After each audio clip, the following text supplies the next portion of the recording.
السلام عليكم ورحمة الله وبركاته. الحمد لله والصلاة والسلام على رسوله الكريم. أما بعد فأعوذ بالله من الشيطان الرجيم. بسم الله الرحمن الرحيم.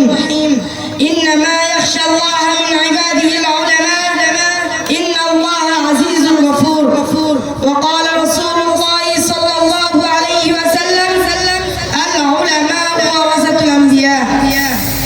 সাপাহার শহরে মাখজানুল উলুম কওমি মাদ্রাসা কর্তৃক আয়োজিত বার্ষিক মাহফিলের সম্মানিত সভাপতি এবং আমার সামনে উপবিষ্ট রয়েছেন সবুজ বাংলার প্রত্যন্ত অঞ্চল থেকে আগত এক ঝাঁক তালেবুল ইলম ছাত্র কাফেলা।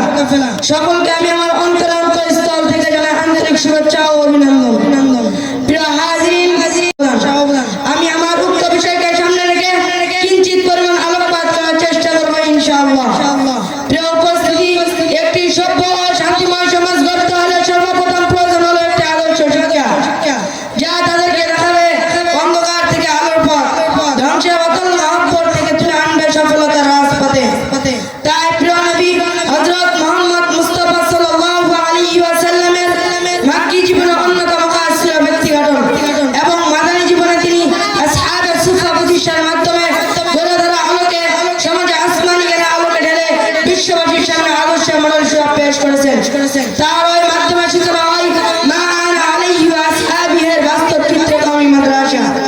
মুহতারাম হাজিরিন, এর ফলে কওমি মাদ্রাসার নিয়মতান্ত্রিক প্রতিষ্ঠা গড়ে ওঠে উমাইয়া শাসন আমলে। 1857 সালে যখন ইংরেজদের সাথে যুদ্ধে বিদ্রোহে ব্যর্থতার ফলে ভারতবর্ষের শাসন ক্ষমতা চলে গেল ইংরেজদের হাতে, মুসলমানদের উপর নেমে আসলো কঠোর জুলুম, অত্যাচার, নির্যাতন ও নিপীড়ন স্টিম রুলার।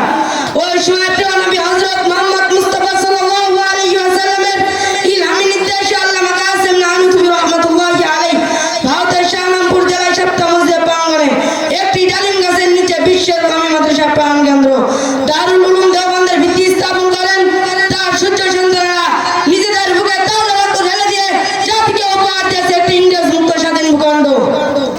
মুহতারাম হাজিরিন, মোট কথা সমাজ সংস্কার ও কওমি মাদ্রাসা অবদান অপরিসীম, কারণ তার একটি ছাত্রকে কোরআন ও হাদিসের নিরীক্ষে মা আনা আলাইহি ওয়া আসহাবিহির প্রতিষ্ঠাতা হিসেবে এমন করে গড়ে তোলা হয় যে একটি সমাজ নয় বরং একটি রাষ্ট্রকে কোরআন ও হাদিসের আলোকে সাজাতে সক্ষম।